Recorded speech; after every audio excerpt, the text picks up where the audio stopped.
ভেতর থেকে লাশের মুখ দেখা গেল। চুপ বন্ধ, কিন্তু ঠোঁট একেবারে ফাঁক, দাঁতের ফাঁকে কালচে লালা ঝরছে। কেউ কাঁপা গলায় বলল, ঢাকনাটা বন্ধ করো, বন্ধ করো।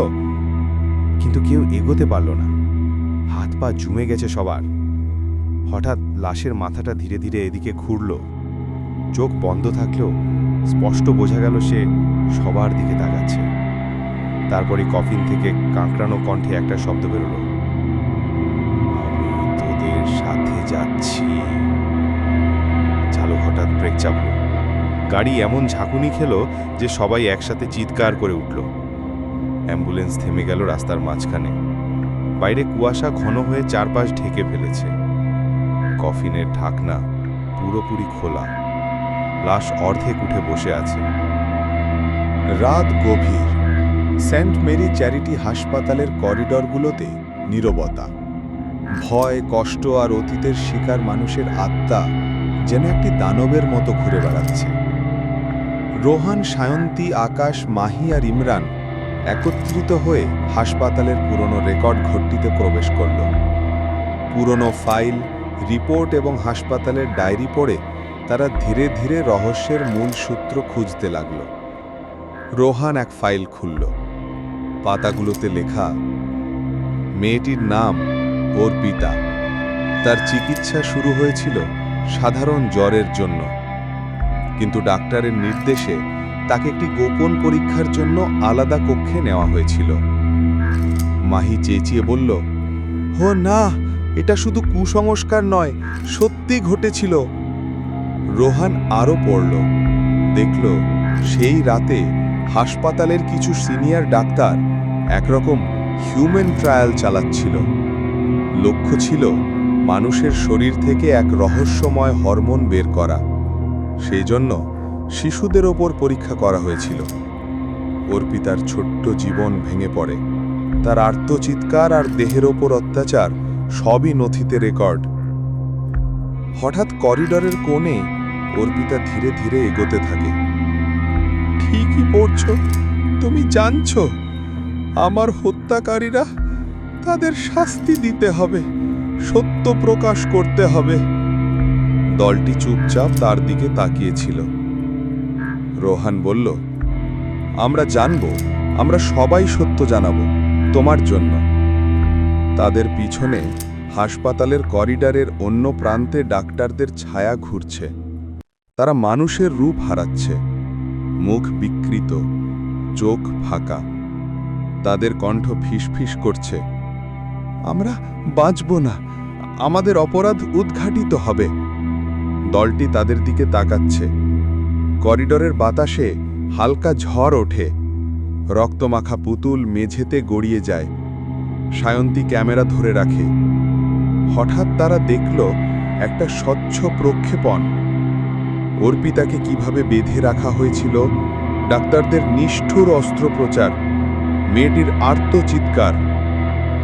মুহূর্তেই আবার ঠক ঠক ঠক শব্দ হলো, কিন্তু এবার কফিনের ভেতর থেকে নয়, অ্যাম্বুলেন্সের ছাদের ওপর থেকে, যেন কেউ ওপরে উঠে হাঁটছে।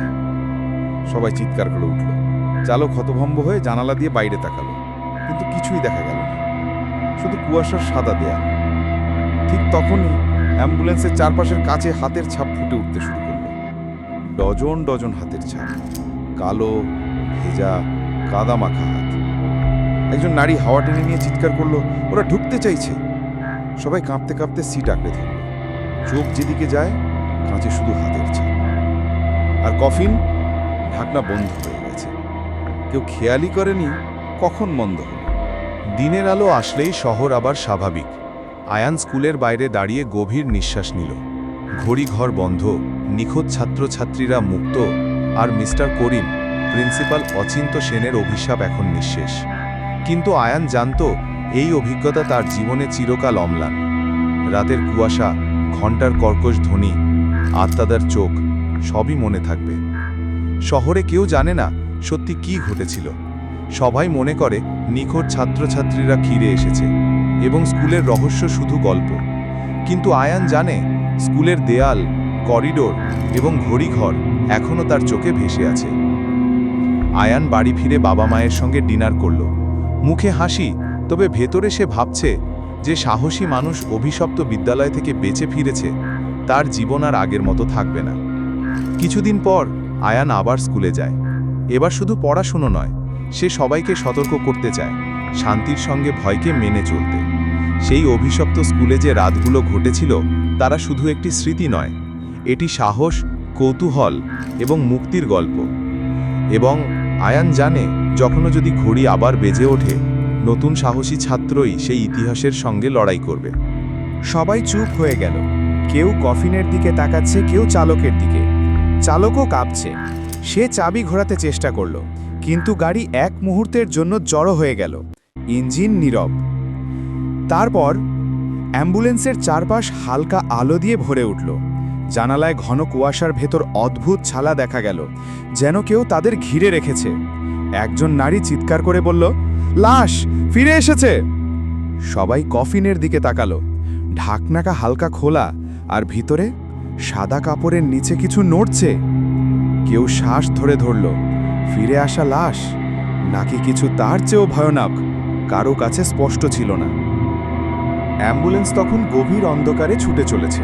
চারপাশে কুয়াশা এত ঘন যে জানালা দিয়ে কিছুই দেখা যায় না। ভেতরে সবাই চুপ করে বসে আছে, মুখে আতঙ্কের ছাপ। কফিনের ঢাকনা এখনো আধ খোলা। ভেতরে সাদা কাপড় কেঁপে যাচ্ছে, যেমন কারো নিঃশ্বাস থেকে। তাদের চোখ ঠিক সেখানে আটকে আছে। হঠাৎ অ্যাম্বুলেন্স থেমে গেল। ইঞ্জিন নীরব। দরজার লক নিজেই খুলে গেল। ভেতরের বাতি জ্বলল আবার, কিন্তু এবার আলোর রং বদলে গেছে। হালকা সোনালি, শান্ত করার মতো এক আলো। সেখানে কফিনের ভেতরে লাশ নেই, শুধু কাপড়ের নিচে নিস্তব্ধ শূন্যতা। ভেতরে কোনো শব্দ নেই, কেবল দীর্ঘ, শান্ত শ্বাসের মতো এক নিঃশব্দতা। একজন মহিলা কাঁপতে কাঁপতে বলল, এ কি শেষ? তাদের চারপাশ হঠাৎ ভোরের আলোয় ভরে গেল। কুয়াশা ধীরে ধীরে হারিয়ে যেতে লাগল। তখন তারা শুনল, দূরে কোনো মসজিদের মিনার থেকে আসছে ফজরের আজানের নরম সুর। আল্লাহু আকবার, আল্লাহু আকবার। আজানের সঙ্গে সঙ্গে তাদের বুকের ভয় ধীরে ধীরে বিলীন হতে লাগল। অ্যাম্বুলেন্সের ভেতরের বাতি সম্পূর্ণভাবে নিভে গেল। চালকের মুখে শান্তির ছাপ। তিনি শুধু অল্প হাসলেন। এক একজন নীরবে নিজের সেলুনে নামতে শুরু করল। কফিনটি আর নড়ছে না, কাপড় একদম অচল। অ্যাম্বুলেন্সের দরজা খুলে তারা যখন বাইরে পা রাখল, তখন দেখল গ্রামের শেষ চৌরাস্তা, গ্রামের ছোট্ট রাস্তা যেখানে তারা পৌঁছানোর জন্য গিয়েছিল।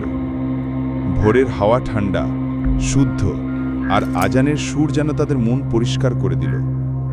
চালক চুপচাপ দরজা বন্ধ করল। কফিন নীরবে নেমে গেল। সবাই একে একে কফিন হাতে নিয়ে গ্রামের দিকে এগিয়ে গেল।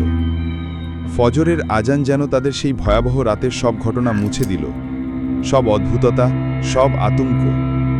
শুধু রাত্রির স্মৃতি রয়ে গেল, এক অদ্ভুত ভয়ানক স্মৃতি যা তারা চিরকাল ভুলতে পারবে না।